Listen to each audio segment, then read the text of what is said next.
Welcome to this journey through one of the most unsettling cases in American history. Before we begin, leave in the comments where you are watching from right now. The story we are going to share today unfolded deep in the Ozark Mountains in the state of Missouri during the year 1858, a time when science was still in its infancy, when reason and faith danced together in people's minds, and when the inexplicable found fertile ground to flourish. The Missouri Ozarks were a place of wild beauty and profound seclusion. Hills blanketed with dense oak and walnut forests stretched as far as the eye could see. Crystal-clear streams meandered between shadowy valleys, and ancient caves held secrets that sunlight would never reveal. It was a region where families lived separated by miles of precarious trails, where the nearest neighbor could be hours away on foot, and where solitude was both a blessing and a curse. At that time, Missouri still bore the marks of its youth as a state. It had been admitted to the Union only 37 years earlier, and much of its territory remained wild and unexplored. The people who chose to live in the Ozarks were mostly resilient pioneers, families seeking inexpensive land and freedom away from the growing cities. They were modest farmers, experienced hunters, and individuals who had learned to respect the mysteries of the nature surrounding them. The Bell family had settled on a modest estate in Webster County, a particularly remote area of the Ozarks. The farm was about 18 miles from the nearest community, a small settlement called Marshfield that barely had 50 permanent residents. The Bell house was a simple wooden plank construction with 2 main rooms and an attic where the children slept during the warmer months. Around the house, modest fields of corn and rye struggled against the rocky soil characteristic of the region. Samuel Bell, the family patriarch, was 39 years old in that fateful year. He was a tall, thin man with hands calloused from constant labor and eyes that carried the silent wisdom of someone who had learned to survive in harsh conditions. His wife Martha was 34 years old and was known in the region as a woman of unwavering faith and a generous heart. Together, they had built a humble but dignified life in those inhospitable mountains. The couple had 4 children. The eldest was Sarah, aged 14, a responsible young woman who helped her mother with household chores and looked after her younger siblings. Then came Thomas, only 8 years old, a brown-haired, inquisitive boy who spent his days exploring the property's surroundings. The twins, Rebecca and Ruth, were 5 years old and inseparable, playing together among the chickens and pigs on the farm. Thomas Bell was a singular child. Unlike other children in the area, who showed interest only in simple games and farm work, Thomas displayed an insatiable curiosity about the world around him. He spent hours observing animal behavior, collecting unusual rocks from the streams, and asking questions that often left his parents without answers. His father used to say with a mixture of pride and concern that the boy had a mind that knew no rest. It was early September when the first signs of something extraordinary began to manifest. The nights in the Ozarks were already starting to get cold at that time of year, and families were preparing for the corn harvest before winter arrived in full force. The routine on the Bell farm followed the rhythm of the seasons, predictable and comforting. But something was about to shatter this normality irreversibly. Thomas had developed the habit of waking before dawn. While the rest of the family was still asleep, he would sneak out of the house and walk to a nearby clearing about 200 yards from the property. There, seated on a large, smooth stone, he watched the birth of the day. He saw the first rays tear through the darkness, heard the birds awakening, felt the cold dew under his bare feet. It was his moment of peace, his secret ritual that no one else in the family fully knew about. It was during one of those lonely dawns on September 6th that Thomas saw something that would change his life forever. The sky was still dark, with only a faint glimmer announcing the sun's arrival on the distant horizon. The stars shone brightly above the treetops, and then, without warning, a light appeared. It was no ordinary light. It was not the glow of a lantern, nor the reflection of the moon on water. It was a pulsating luminosity, with a bluish hue that moved between the trees at a height of approximately 3 meters from the ground. Thomas was paralyzed, his eyes wide, following the movement of that anomaly. The light moved silently, as if floating, tracing irregular patterns that defied any natural explanation an 8-year-old boy could conceive. The apparition lasted perhaps 2 or 3 minutes, although to Thomas it seemed an eternity. The light drew closer until it was only 10 meters from where he was sitting. In that moment of maximum proximity, the boy could perceive details that would be engraved in his memory.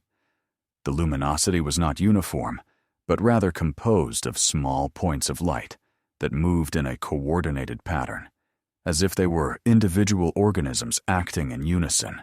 There was no heat emanating from it. There was no sound, just that silent, mesmerizing presence.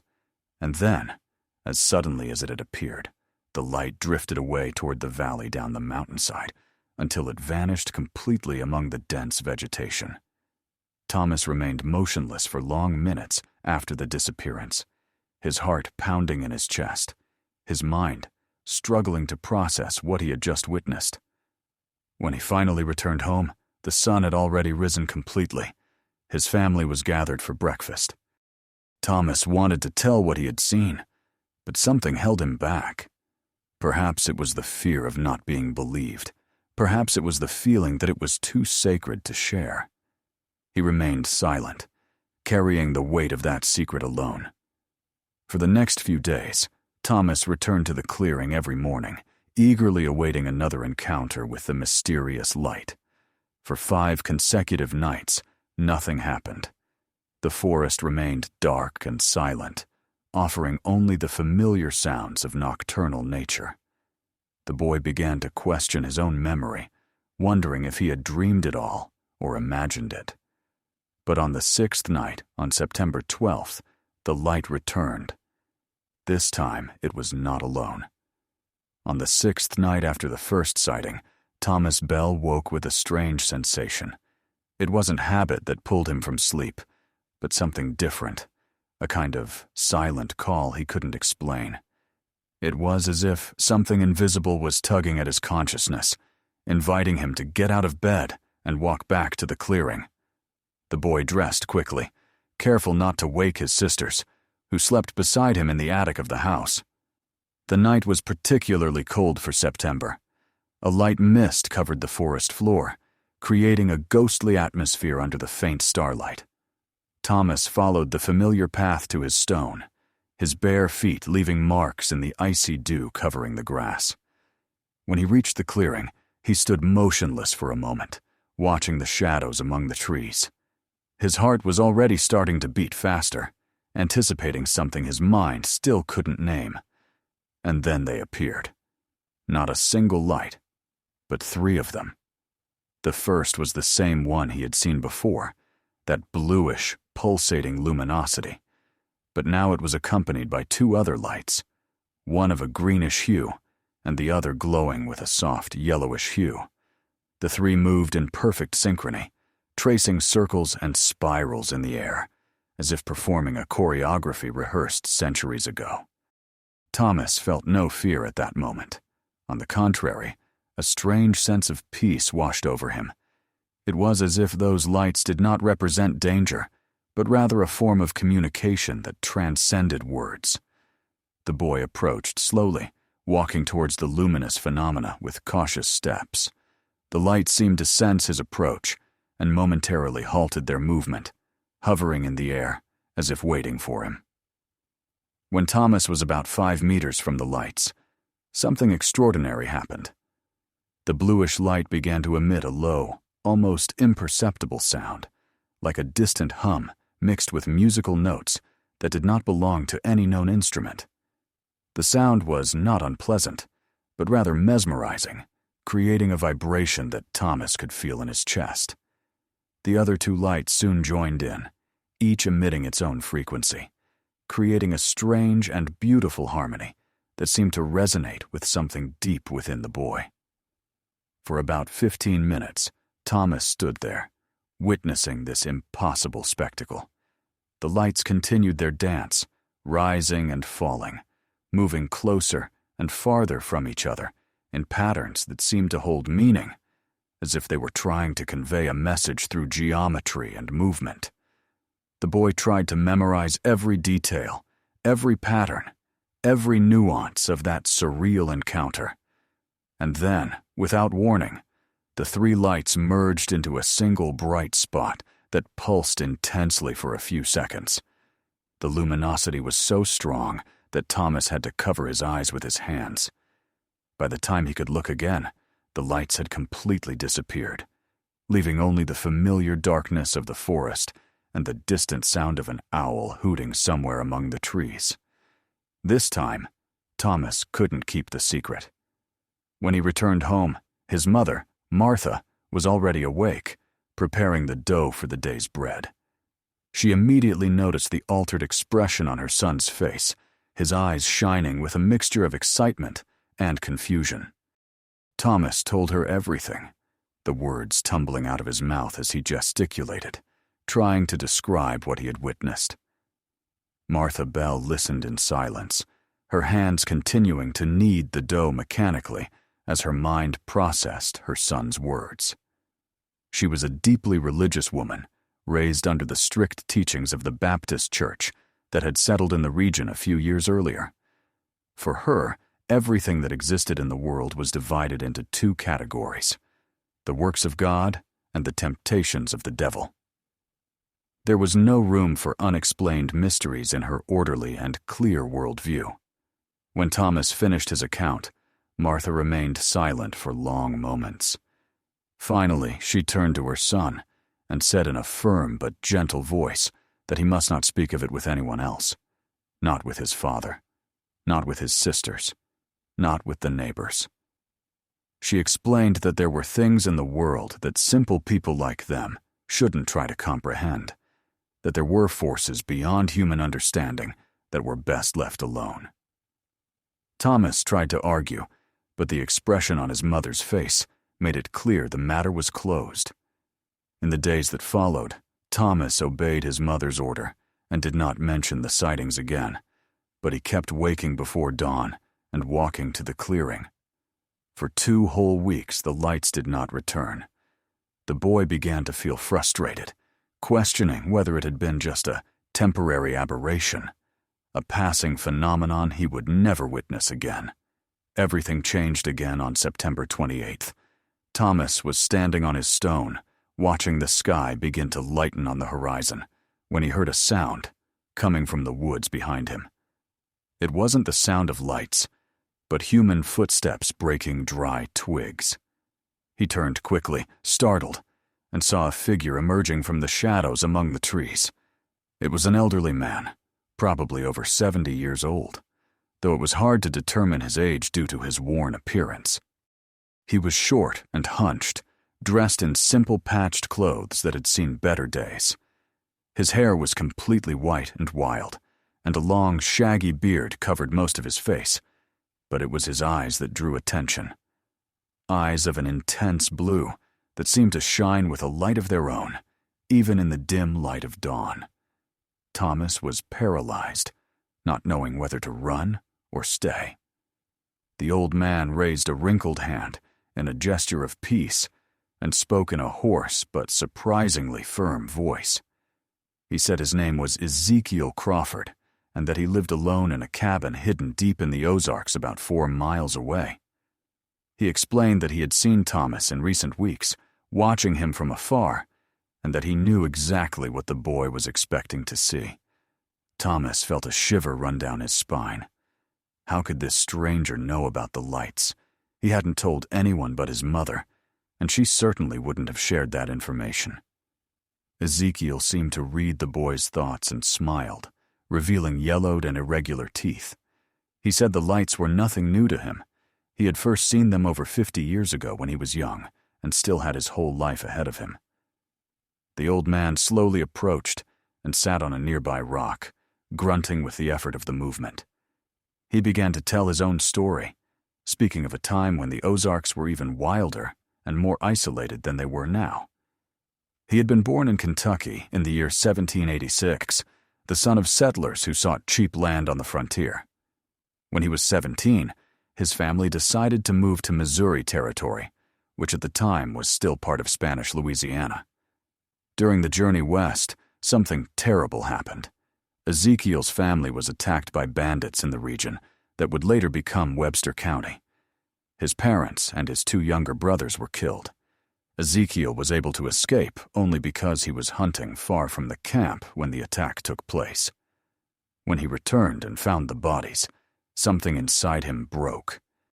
He decided never to leave those mountains again, never to trust other people again, never to join the civilization that had failed to protect his family.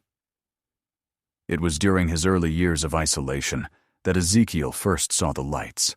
He was hunting deer on a new moon night when they appeared, dancing among the trees like playful spirits. He was terrified at first, thinking they were the souls of his family coming back to haunt him. But over time, he realized the lights had no malevolent intentions. They simply existed, manifesting themselves periodically for no apparent reason. Over the decades, Ezekiel had witnessed the lights countless times. He had noticed patterns in their appearances, cycles that repeated every few years. He had tried to communicate with them in different ways, talking, gesticulating, even playing simple musical instruments he made himself. But the lights never answered clearly, keeping their mystery intact. Thomas listened in silence, fascinated by the old hermit's story. When Ezekiel finished, the boy finally found the courage to ask the question burning in his mind. What were those lights? Where did they come from? Why did they appear? Ezekiel sighed deeply and looked up at the sky that was beginning to brighten. He said he had spent more than 50 years asking the same questions and had never found satisfactory answers. Some people in the mountains, the few who knew about the lights, said they were spirits of dead Indians roaming the forest. Others believed they were demonic manifestations, temptations sent to lead the faithful astray. There were even those who said they were treasures hidden by the Spaniards that shone through the earth on the right nights. But Ezekiel had his own theory, one he rarely shared for fear of being considered insane.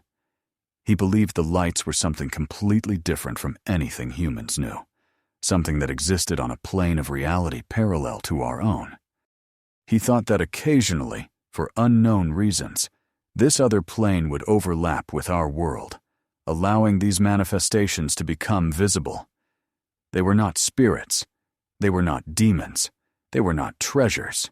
They were simply something else, something that the human mind was not fully equipped to comprehend. Thomas absorbed those words, feeling that he had finally found someone who didn't judge him, someone who understood what he was experiencing. Ezekiel placed his wrinkled hand on the boy's shoulder and told him that he was special, that not everyone could see the lights even when they were present. There was something about him, some sensitivity that made him capable of perceiving what others were ignorant of. The old man then made a surprising invitation. He said that Thomas should visit him in his cabin, that there he had records, drawings, and notes about the lights he had accumulated over decades. He wanted to share that knowledge with someone before he died, to pass the torch of observer to a new generation. Thomas felt a mixture of excitement and fear. His mother had said not to talk about the lights with anyone, but here was a man who not only believed him, but had experiences of his own to share. Before Thomas could answer, Ezekiel rose with difficulty and began to walk back into the woods. He turned one last time and said that his cabin was to the north, following the creek that ran half a mile from the Bell farm. He said that Thomas would always be welcome, but that the choice to go or not was his. And then, as mysteriously as he had appeared, the old man disappeared among the trees, swallowed by the shadows of the forest, that was beginning to awaken for another day. Thomas was alone again, his mind spinning with everything he had just heard. The sun was already fully rising now, and he knew he needed to get home before his absence was noticed. But as he walked back, he already knew that he would visit Ezekiel. He needed to see those records. He needed to understand more about the phenomenon that had invaded his life. What Thomas didn't know was that this encounter with the old hermit was just the beginning of a journey that would take him far beyond what his young mind could have imagined.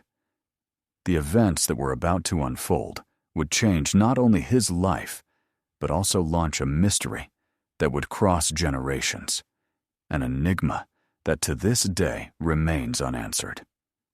The following days were of internal torment for Thomas Bell. He desperately wanted to visit Ezekiel Crawford's cabin, but he knew that his absence for a long time would be noticed by the family.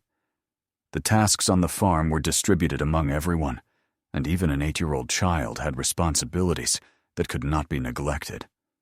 Thomas was tasked with feeding the pigs, fetching water from the well, and helping his father carry firewood to the wood-burning stove that heated the house during cold autumn mornings. Samuel Bell had noticed that his son seemed distracted. During dinner on September 30th, he remarked that Thomas seemed to have his head in the clouds, half finishing his chores and losing himself in constant daydreaming. Martha cast a meaningful glance at her son, a silent warning for him not to mention what he had seen. Thomas just lowered his head and promised to try harder, but inside he knew it would be impossible to concentrate completely while the mystery of the lights remained unexplained. It was on October 3rd that Thomas finally found his opportunity. His father had decided to make a trip to Marshfield to trade some animal skins for supplies the family needed for the coming winter. The journey would take the entire day, with Samuel leaving just after dawn and returning only at dusk. Martha would be busy with food preservation tasks, preparing preserves and smoking meat for the cold months. Thomas's sisters would be helping their mother, and no one would miss him if he disappeared for a few hours. Thomas waited until his father left, riding the family's only horse down the narrow path that led to the village. Then he told his mother that he was going to hunt rabbits in the nearby woods, a common activity for boys his age that helped supplement the family's meals. Martha looked at him suspiciously, but said nothing. She simply nodded and went back to her work, though Thomas could feel her heavy gaze on his back as he picked up the small rifle his father had made for him the year before. The boy headed toward the stream that Ezekiel had mentioned. The water ran clear over moss-covered rocks, creating a soft, comforting sound that echoed through the forest. Thomas walked along the bank, following the stream northward. The terrain grew increasingly rugged, with the trail narrowing between ancient trees, whose trunks were so wide that 3 grown men could not fully embrace them. After walking for about an hour, Thomas began to wonder if he had taken the wrong turn. The forest grew denser and thicker, and the stream now ran through a narrow canyon where barely any sunlight passed. That's when he saw the smoke. It was a thin column rising through the trees, the kind of smoke that comes from a small, well-maintained fireplace. His heart raced as he approached, carefully climbing the slippery rocks that bordered the stream. Ezekiel Crawford's cabin was exactly as Thomas had imagined. It was a rustic and small construction made of poorly trimmed tree trunks and sealed with clay and moss. The roof was covered with overlapping tree bark that likely leaked during heavy rains. A single window without glass, but covered with a tanned animal skin, let a dim light through to the interior.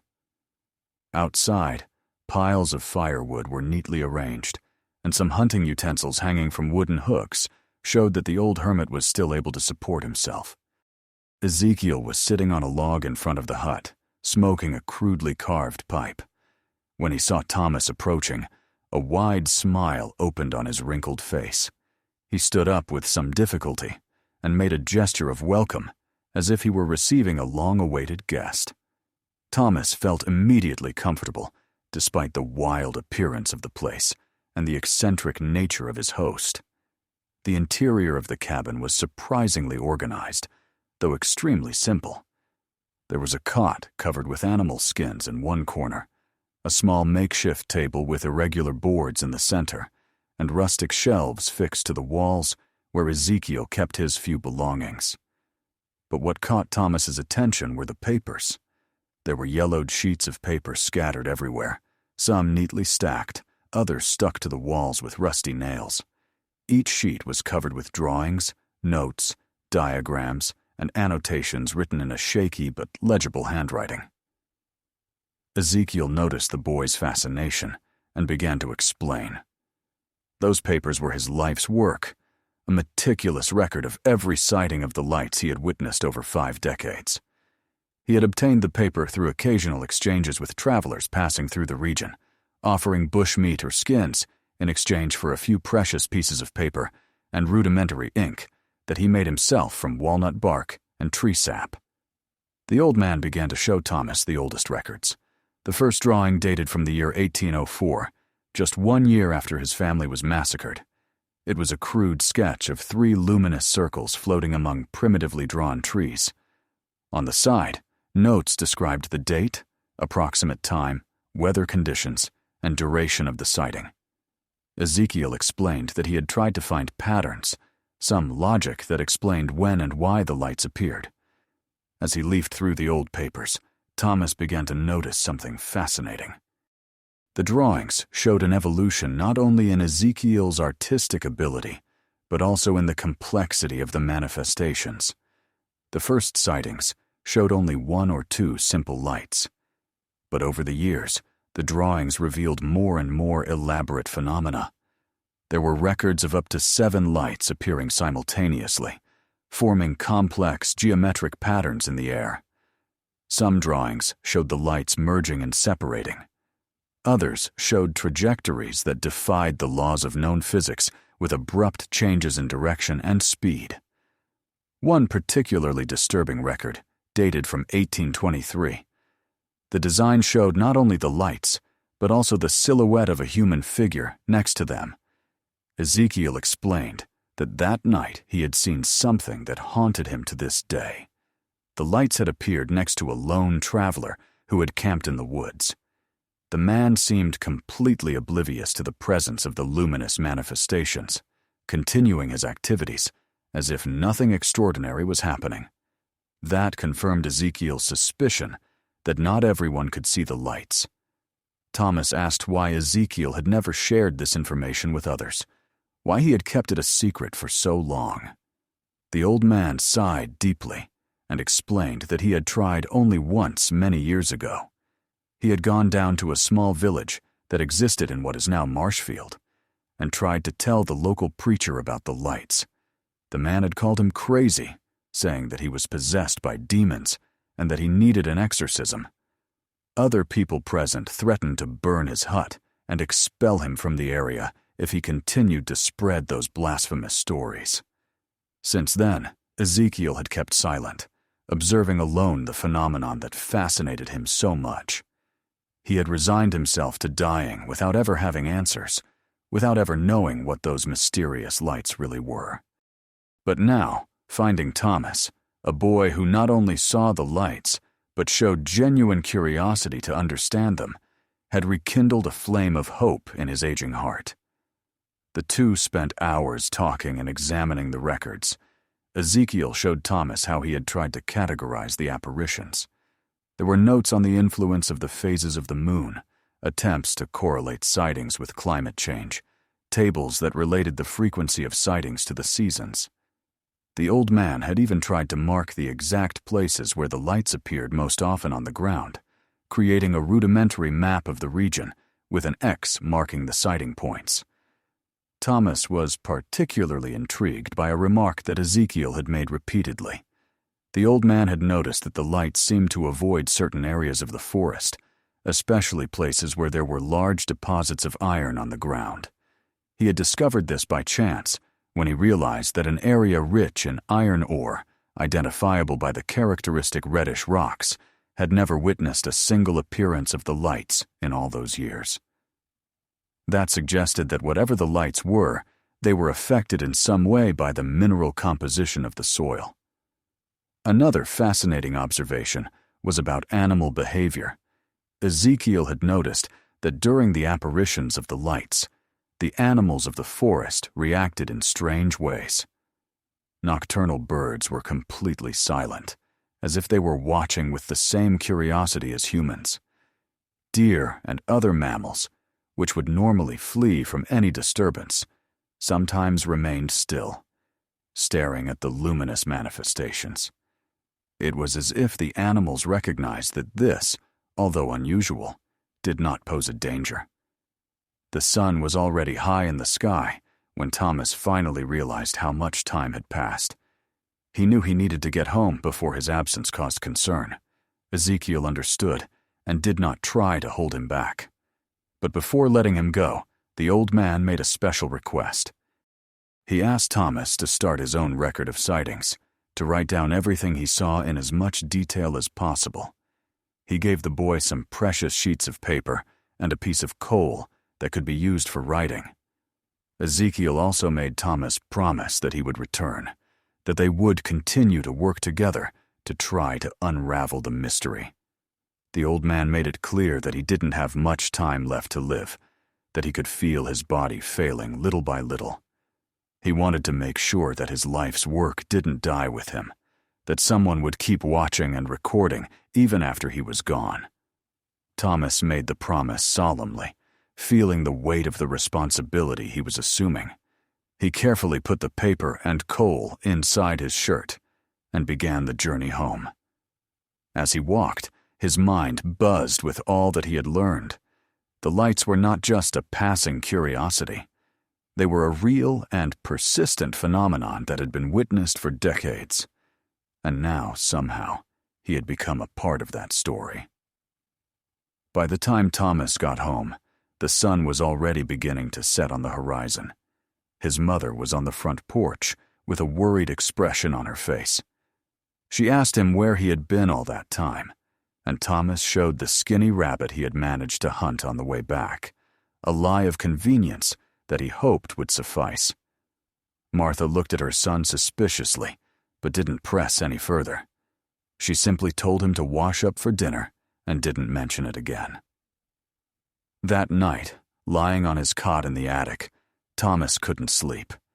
He thought of Ezekiel alone in his distant cabin, guarding this extraordinary secret for so long. He thought about the meticulous records, the dedication of a lifetime to documenting something that most people would deny or ridicule. And he thought about the lights, wondering when they would appear again, and what else he could learn about them. What Thomas didn't know was that events were about to take a much darker turn. The peaceful and fascinating apparitions he and Ezekiel had witnessed were about to give way to something far more disturbing, something that would make even the old hermit question his decades of quiet observation. The nature of the lights was about to reveal a face that neither of them had imagined possible, and Thomas Bell, only 8 years old, was about to become a witness to something that neither the science of his day nor that of future generations could fully explain. October brought with it the first frosts for the Missouri Ozarks. The mornings dawned, covered by a white and crystalline mantle that transformed the landscape into something almost magical. The leaves of the trees took on vibrant shades of red, orange, and gold, creating a striking contrast against the deep blue sky, typical of that time of year. It was a season of transition, when nature was preparing for the long winter sleep. Thomas had visited Ezekiel 3 more times since that first meeting at the cabin. Each visit was carefully planned, always on days when his father was busy with tasks that kept him away from home for hours. The boy was developing a troubling ability to lie, making elaborate excuses about imaginary hunts or explorations of nearby trails. Martha realized that something was happening, but she still did not confront her son directly, perhaps afraid of what she might discover. During their visits, Thomas and Ezekiel had developed a routine. The old man showed more records from his archives, sharing decades of observations and theories. Thomas, for his part, had begun his own journal of sightings, using the paper Ezekiel had given him to record every detail of the sightings he continued to witness in his lonely dawns in the clearing. The lights had appeared 4 more times since the last encounter, with multiple manifestations, each appearance slightly different from the previous one. It was on the morning of October 15th that something changed dramatically. Thomas woke up to the sound of altered voices coming from outside the house. It was still dark, perhaps an hour before dawn, and it was extremely unusual for there to be movement at that time. He quickly climbed down from the attic and found his parents in the kitchen talking to a man he had never seen before. The visitor was tall and thin, in his mid-40s, wearing dusty travel clothes and worn-out boots. His face was marked by fatigue and something else, something that Thomas took a moment to identify as barely concealed terror. The man introduced himself as Jacob Morrison, a farmer who lived about 12 miles away to the east, near what would later be known as Fordland. He had ridden all night to ask for help from his nearest neighbors. The story Jacob told was disturbing. Their only child, a 10-year-old girl named Elizabeth, had disappeared 3 days earlier. She had left the house at dusk to gather some chickens that had escaped from the coop and simply never returned. Jacob, his wife, and the nearest neighbors had searched the entire area for 3 consecutive days, shouting the girl's name until they were hoarse, following every trail, checking every nearby cave. There was no sign of her anywhere. What made the case all the more unsettling was that Elizabeth was not a careless child or one prone to getting lost. She knew the region around her home very well, had grown up in those mountains, and knew how to find her way around. Also, Jacob mentioned something that made Thomas feel a shiver run down his spine. On the night Elizabeth disappeared, several neighbors had reported seeing strange lights in the woods, lights that danced and moved in impossible ways. Samuel Bell immediately agreed to assist in the search. Martha quickly prepared some provisions, while Samuel grabbed his rifle and tracking gear. Other men in the area had also been alerted and were gathering at the Morrison estate to organize a more coordinated search effort. Jacob looked desperate, his eyes red from crying, his hands trembling as he held the reins of his horse. Thomas begged to come along, but his father was adamant. He was supposed to stay at home, helping his mother and taking care of his sisters. There was no place for an 8-year-old child in a search operation that could become dangerous. Thomas watched in frustration as his father set off with Jacob Morrison, disappearing down the trail in the pre-dawn darkness. The day passed with an agonizing slowness. Martha was visibly nervous, finding useless tasks to keep herself busy. The twins, Rebecca and Ruth, felt the tension in the air and remained quiet, playing quietly in a corner of the house. Sarah tried to help her mother, but she was also worried, asking questions about the missing girl that Martha answered evasively.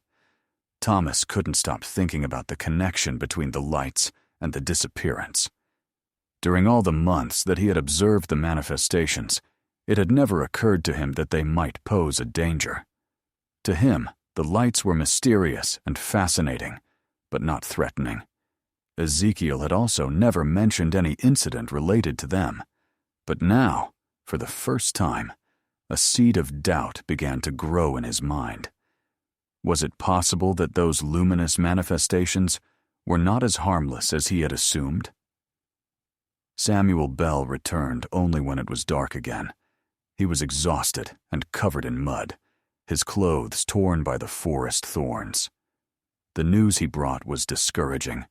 More than 20 men had searched a huge area around the Morrison property, but found absolutely nothing.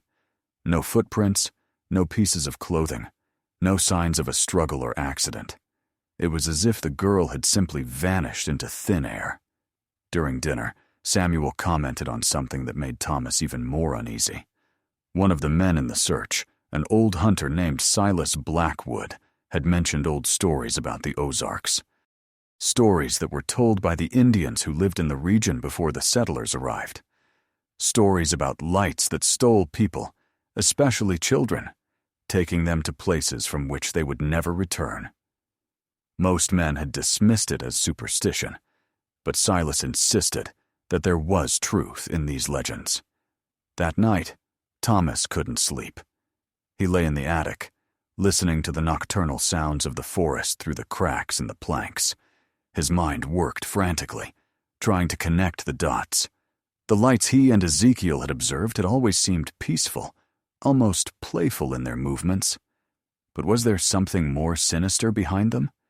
Had his childlike fascination blinded him to real danger? When he finally managed to sleep, Thomas had vivid nightmares. He dreamed of Elizabeth Morrison walking through the dark forest, being attracted by the mesmerizing lights, following them deeper and deeper among the trees until the darkness completely engulfed her. He woke up sweating, his heart pounding, sure he needed to talk to Ezekiel about it. The next morning, Thomas made up another excuse and set off for the old hermit's hut.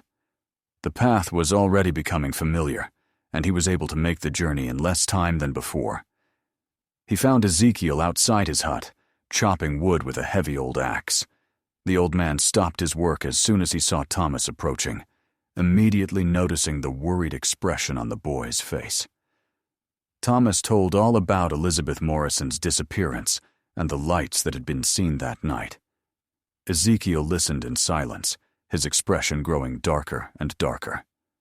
When Thomas had finished, the old man let out a long, heavy sigh, as if he were carrying a burden he had kept too long.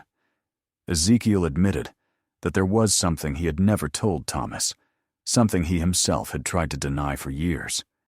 He explained that while most sightings of the lights were harmless, there were rare, very rare cases where people had disappeared after encounters with the manifestations. He mentioned 3 cases he knew personally over his 5 decades in the mountains. The first case had occurred in 1812. A young fur trapper had set up camp near what is now Ezekiel's hut. The man was last seen following lights in the woods at night. His camp was found intact days later, but he was never seen again. The second case was in 1831, when a lonely woman living in the mountains disappeared after repeatedly reporting to people in Marshfield that she was being visited by lights every night. The third case was the most recent and the most disturbing. It had happened only 8 years ago in 1850. A boy of approximately 12 years old, the son of settlers who had temporarily settled in the region, disappeared during a stormy night. Witnesses claimed to have seen extraordinarily bright lights in the forest that night, lights that moved more agitated and erratic than usual. The boy was never found, and his family eventually left the region unable to bear the loss and mystery. Ezekiel confessed that he had tried to convince himself that these disappearances were coincidences, that there was no real connection between the lights and the disappearances. The Ozarks were a dangerous place with deep canyons, treacherous caves, wild animals, and brutal winters. People disappeared for mundane reasons all the time. But deep down, he always knew there was something more, something he didn't want to admit, because it would turn the lights he had dedicated his life to studying into something potentially evil. Thomas felt his world turn upside down. Everything he had thought about the lights was now tainted by doubt and fear. He asked Ezekiel what he should do, whether he should stop watching them, whether he should tell the authorities in Marshfield about what he knew. The old man shook his head slowly. He said that no one would believe it, that they would be ridiculed or worse. Also, what exactly would they say? That mysterious lights were robbing people? That would sound like fantasy or madness. The two spent hours debating what to do. Ezekiel suggested that perhaps there was a difference between the normal sightings of the lights and those related to disappearances.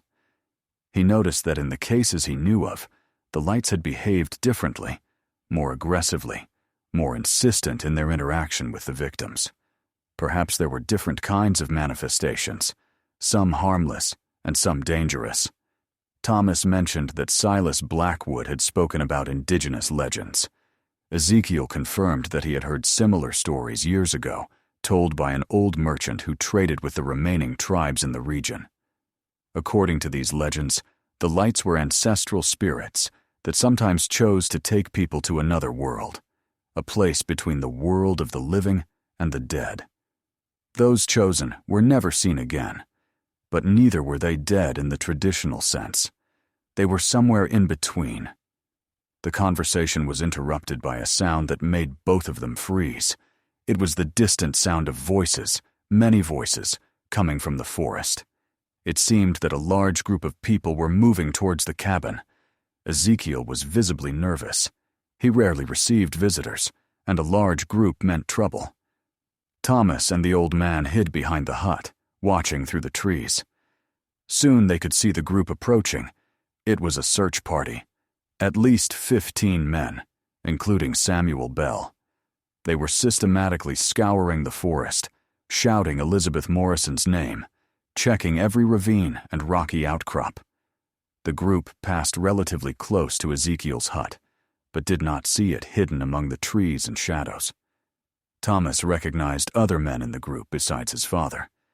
There was Jacob Morrison, still desperate, his face scarred by lack of sleep and despair. There was also the county sheriff, a burly man named William Hayes, who had come from Springfield specifically to help with the search. And there was Silas Blackwood, the old hunter, who seemed to be tracking something on the ground, following clues invisible to the untrained eye. After the group passed, and their sounds drifted away in the distance, Thomas and Ezekiel came out of their hiding place. The boy knew he needed to return home immediately. If his father returned before him, his absence would be noticed, and he would have to face difficult questions. He quickly said goodbye to Ezekiel, promising to return as soon as possible. On the way back, Thomas couldn't stop thinking about Elizabeth Morrison. Where would she be? Was she alive somewhere, lost and frightened in the vastness of the Ozarks, or had something more terrible happened to her? Something related to the mysterious lights he had been watching with such innocent fascination? When he got home, he found that his father had not yet returned. Martha was increasingly anxious, preparing some soup while constantly looking out the window in the direction of the trail. The news that came through occasional neighbors was discouraging. It had been 4 days since Elizabeth's disappearance, and with each passing hour, the chances of finding her alive dwindled dramatically. That night, Thomas made a decision. He would wake up before dawn, as he always did, and go to his clearing. If the lights appeared, he would try to communicate with them in some way, try to understand their intentions. It was risky, he knew that now, but he felt he had a responsibility. He had been chosen to see the lights. He had developed a connection with them. Perhaps he could use this to find out what had happened to Elizabeth. It was a dangerous decision for an 8-year-old. But Thomas Bell was about to discover that some responsibilities don't respect age. What he didn't know was that his decision would put him at the center of events that would not only change his life, but also shed light on one of the deepest and most disturbing mysteries of the Missouri Ozarks. A mystery that would echo through the generations and leave permanent marks on the dark history of that isolated and mysterious region. The dawn of October 17th was unlike any other that Thomas had experienced. The air was icy, so cold that each breath formed small clouds of vapor that dissipated quickly in the darkness. There was no moon that night, only the distant glow of the stars that could barely penetrate the low cloud cover that was beginning to form over the mountains. It was the kind of night that made people stay locked inside their homes, stoking the fire and avoiding thinking about the dangers that lurked in the darkness. Thomas sat on his stone in the clearing, shivering, not only from the cold, but also from anticipation and fear. He had brought with him a thick blanket that he had secretly taken from his mother's closet, wrapping it around his shoulders as he waited. In his right hand, he held tightly a piece of coal and some sheets of paper that Ezekiel had given him. determined to record anything that might happen that night. The hours passed with a torturous slowness. Thomas watched the sky, looking for any sign of the familiar lights, but all remained dark and silent. The forest around him was strangely quiet. There was no hooting of owls, no rustling of small animals moving among the fallen leaves. It was as if all of nature was holding its breath, waiting for something that was about to happen. It was when Thomas's mental clock calculated that it was perhaps an hour before dawn that something changed. At first, it was just a sensation, a subtle perception, that the air around him had become denser, more charged with electricity. The hairs on his arms stood up under the blanket, and he felt a strange tingle on the back of his neck. Then, slowly, the lights began to appear. But these were not the lights Thomas had seen before. It was not the peaceful, playful demonstrations that danced gracefully among the trees. These lights were different, more intense, more urgent in their movements. There were 5 of them this time, and they all glowed with a reddish luminosity he had never witnessed before. They moved erratically, zigzagging through the air as if they were looking for something or running away from something. Thomas was paralyzed, watching the lights approach. His heart beat so hard he could hear it echoing in his ears. The luminous manifestation stopped approximately 6 meters from where he was sitting, hovering in the air in a formation that vaguely resembled a 5-pointed star. For long moments, nothing happened. The lights just stood there, pulsing gently, and Thomas felt like he was being watched, studied, evaluated. Mustering all the courage he possessed, Thomas spoke. His voice came out weak and shaky at first, but he forced himself to speak louder. He asked the lights what they were, where they came from, what they wanted. He asked about Elizabeth Morrison, if they knew where the girl was. His words seemed to be absorbed in the darkness with no echo, as if the very air was swallowing every sound. The lights reacted, not with words or sounds, but with movement. They began to reorganize, forming different patterns in the air. First a circle, then a straight line, then something that looked like an arrow pointing in a northeast direction. Thomas watched fascinatedly, trying to understand what those movements meant. Would it be a form of communication? Were they trying to show him something? Suddenly, one of the lights separated from the group and began to move slowly towards Thomas. The boy felt the urge to run away, but forced himself to remain seated, even as the light approached just 3 feet from his face. Up close, he could see that the luminosity was not uniform. It was made up of hundreds, perhaps thousands of tiny points of light that moved in complex patterns, creating the illusion of a single glowing sphere. The light hovered in front of Thomas for a few moments, and then something extraordinary happened. Images began to form in his mind, not as thoughts of his own, but as visions that were being transmitted directly to his consciousness. He saw the forest, but from an impossible perspective, as if he were flying above the treetops. He saw the Morrison house. Then he saw Elizabeth, the girl who had disappeared. In the vision, Elizabeth was walking through the woods at dusk, looking for her chickens. The lights appeared around her, but not the peaceful lights Thomas knew. They were others, darker, denser, almost solid in their manifestation. The girl stopped, fascinated, just as Thomas had been during his first encounters. The lights began to move, taking her deeper into the forest. Elizabeth followed, completely hypnotized, unable to resist the silent call. The images continued. Thomas saw Elizabeth being guided through ravines and between rocks, farther and farther from home. The lights led her to a cave he didn't recognize, an opening in the rock, hidden behind a curtain of vines and dense vegetation. The girl entered the cave, following the lights, and then the images stopped abruptly, leaving Thomas gasping for breath and disoriented. The light that had been near his face slowly receded, rejoining the other four. Thomas tried to process what he had just experienced. Was that real? Had the lights really communicated information to him? Or had his stressed mind created those visions? But they seemed so vivid, so real. He was sure he wasn't imagining it. Thomas stood up quickly, his blanket falling to the floor. He asked the lights, his voice now firm and urgent, if Elizabeth was still alive, if she was in that cave.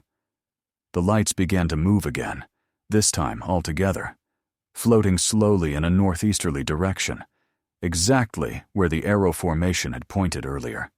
They moved for a few meters, then stopped and pulsed intensely, as if they were waiting for him to follow them. The boy hesitated only for a moment. He knew it was dangerous to follow the lights. He knew that people had disappeared, doing just that. But Elizabeth Morrison was out there somewhere, possibly in desperate need of help. If there was a chance, even a small one, that the visions were real and he could find her, then he had to try. He grabbed his blanket, grabbed the paper and charcoal, and began to follow the lights. The journey through the forest was surreal. The 5 red lights moved ahead of Thomas, always keeping a distance of approximately 10 meters. They lit the way enough that he could see where he was stepping, avoiding exposed roots and slippery rocks. The forest was absolutely silent, as if the whole world was contained in a bubble, separated from reality.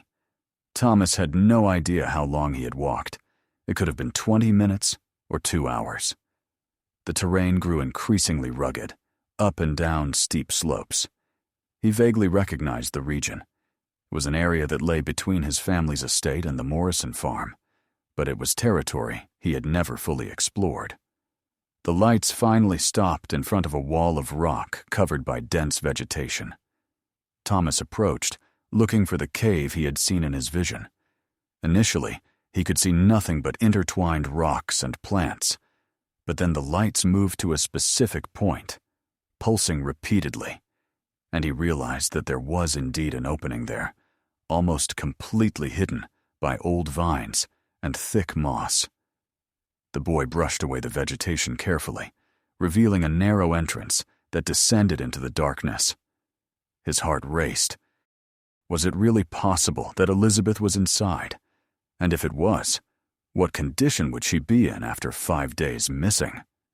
Thomas called out the girl's name, his voice echoing strangely at the entrance to the cave. There was no response. The red lights began to move away, returning to the direction they had come from. Thomas realized that they had fulfilled their purpose by showing him the way. Now it was up to him to decide what to do. He looked at the dark entrance to the cave, then looked at the sky that was beginning to clear on the horizon. Dawn was near. Thomas knew he couldn't enter the cave alone. It was too dangerous, too dark, and he didn't have proper equipment. But he also knew that he couldn't just walk away. If Elizabeth was there, every minute counted. He made a quick decision. He would mark the spot carefully so he could find it again, then run as quickly as possible to his house and bring help. Using his charcoal, Thomas made large, visible marks on several trees near the cave entrance.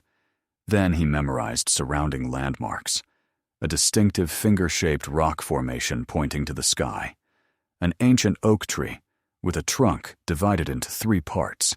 A small stream that ran about 50 meters away. Satisfied that he could find the spot again, he began to run back home. The race was exhausting. Thomas tripped over roots and rocks several times, scraping his knees and hands. His heart beat violently in his chest, and his lungs burned with the effort. But he kept running, driven by the urgency to find help for Elizabeth. The sun was already rising when he finally spotted his house through the trees. Martha Bell stood on the front porch, visibly distressed. When she saw Thomas emerge from the woods, covered in dirt and scratches, she ran toward him with a mixture of relief and anger. Before she could begin to scold him, Thomas began to speak quickly, the words coming out in a hurry. He told her about the cave, about how the lights had guided him there, about his certainty that Elizabeth Morrison could be there. Martha turned pale listening to the story. She grabbed Thomas's shoulders, repeatedly asking him if he was sure, if he wasn't making up stories. Thomas swore he was telling the truth, that he knew exactly where the cave was and could lead people there. Martha hesitated only for a moment before making a decision.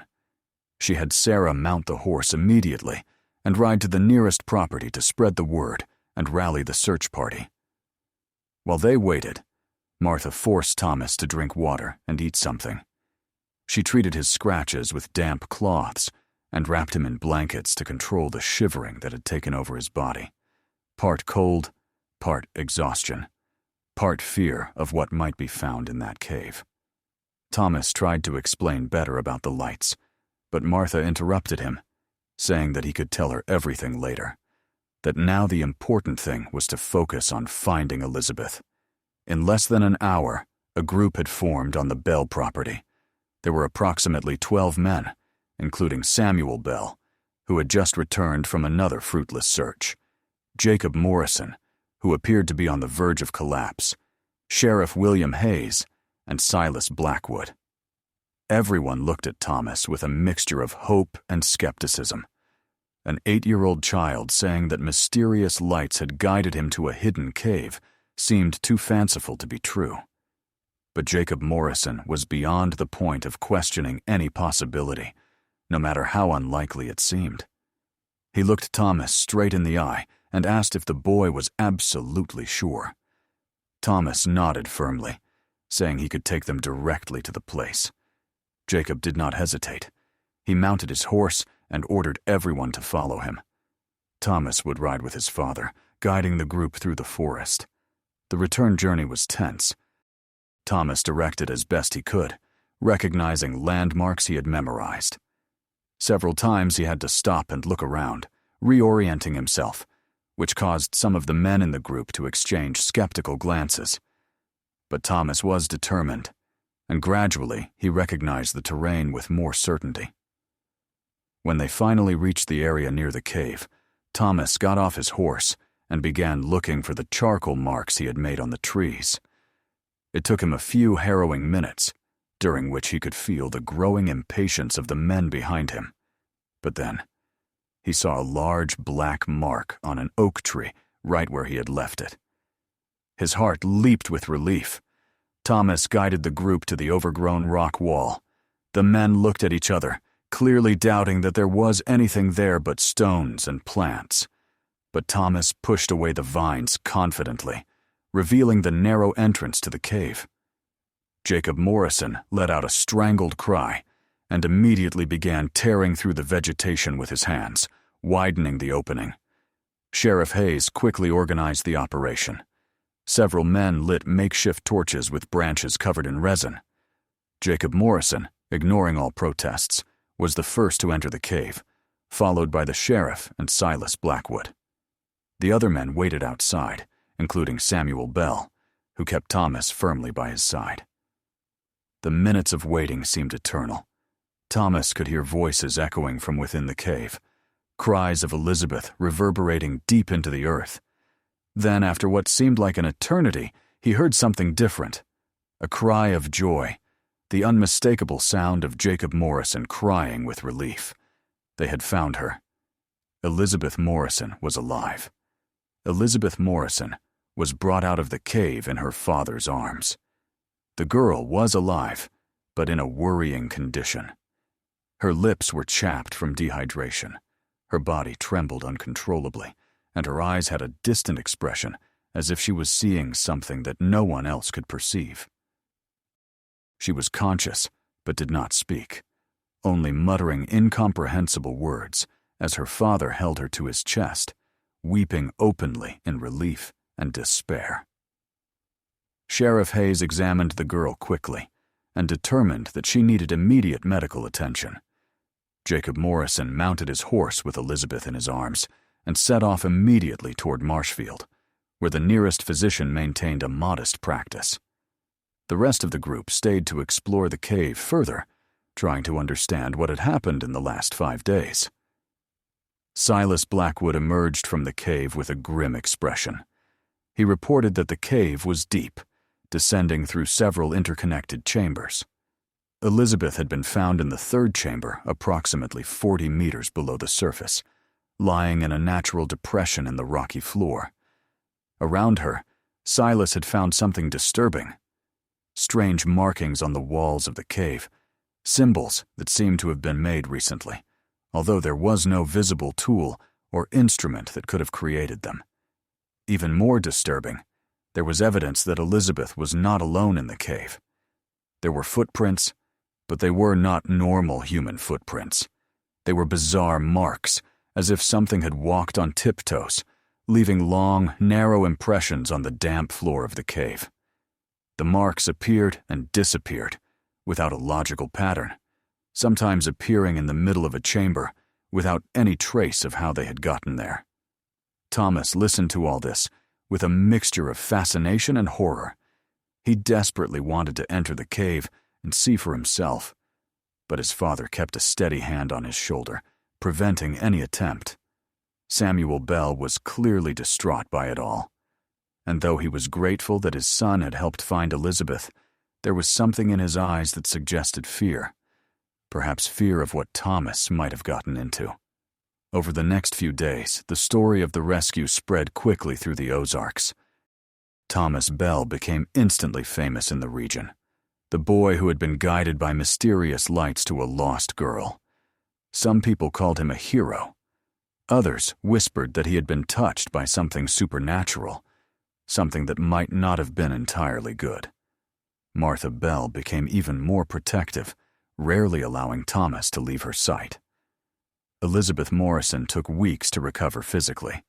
The Marshfield doctor diagnosed severe dehydration and cold exposure, but surprisingly, no serious physical injury.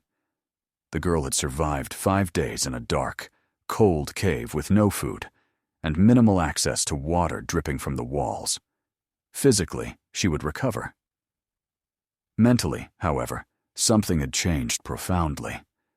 When Elizabeth finally began to speak again, her stories were fragmentary and disturbing. She said that the lights had called her, that they spoke without words, promising to show her wonders. She had followed voluntarily, completely hypnotized. In the cave, she was not alone. There were shapes, shadows that moved on the walls, which sometimes seemed solid and other times dissolved into air. They didn't hurt her, but they watched her, studied her, as if she were an object of curiosity. Elizabeth said that she had completely lost track of time. Sometimes, it felt like she had been there for hours. Other times, it felt like years had passed. She felt neither hunger nor thirst while the presences were with her, only when they temporarily disappeared. In her last conscious moments before she was found, Elizabeth remembered hearing distant voices calling her name. And then the shadowy forms suddenly disappeared, as if they had decided that their purpose, whatever it was complete. Thomas visited Ezekiel Crawford one last time, approximately 2 weeks after the rescue. The old hermit listened to the whole story with deep attention, taking notes on his precious papers. He admitted that he had never witnessed anything as direct as the communication Thomas had experienced with the lights. It was as if they had chosen the boy for some specific purpose, using him as an intermediary to return Elizabeth. Ezekiel had a theory. He believed that the lights or the entities behind them operated by rules that humans did not understand. Sometimes they watched passively. Other times, they interacted in ways that seemed benevolent, and occasionally, for unknown reasons, they took people. But in this case, something had been different. Perhaps they had realized that taking Elizabeth would cause unintended consequences. Or perhaps they had completed their studies of her. Regardless of the reason, they had chosen to return her through Thomas. The old man said something that would be etched in Thomas's memory for the rest of his life. He said that the boy had been marked, that he had a connection to that phenomenon that transcended normal understanding. This mark could be a blessing or a curse, depending on how Thomas chose to deal with it. Ezekiel advised caution, but also curiosity. The world was full of mysteries that the science of the time could not explain, and perhaps it was the responsibility of those who could see beyond the veil to document these experiences for future generations. Thomas never saw Ezekiel Crawford again. The old hermit passed away during the harsh winter of 1859, found peacefully on his cot, surrounded by decades of meticulous records about the lights of the Ozarks. His hut was eventually discovered by hunters, and his papers, recognized as the writings of a madman, were mostly destroyed or lost. Only a few fragments survived, eventually making their way to collectors of historical curiosities. Thomas Bell grew up to be a respected man in the community. He never spoke publicly about his experiences with the lights, quickly learning that such stories were best kept silent.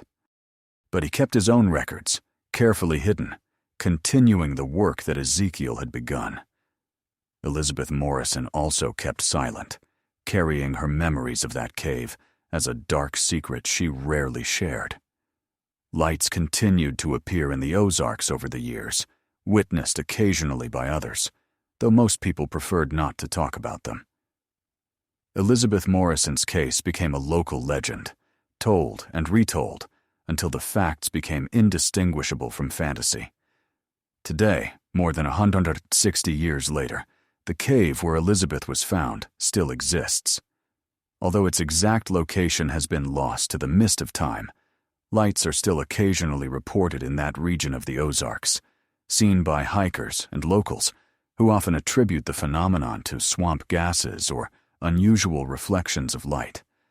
But those who know the full story, those who have read the surviving fragments of Ezekiel Crawford's records or the rare mentions of the case in Webster County archives, know that there is something deeper going on in those ancient mountains, something that modern science, with all its technology and knowledge, has not yet been able to fully explain.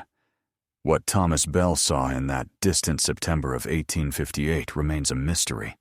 The lights that guided him, the visions he received, the forms that Elizabeth found in the darkness of the cave, all these remain unexplained. Some would say it was a religious experience, others that it was a misunderstood natural phenomenon, and there are those who believe it was something completely beyond the reach of human comprehension. If you've made it this far, we thank you for joining us on this journey through one of the most disturbing and mysterious cases in American history. Leave a like if this story has made you question what we really know about the world around us. Subscribe to the channel for more dark and unexplained stories from the past.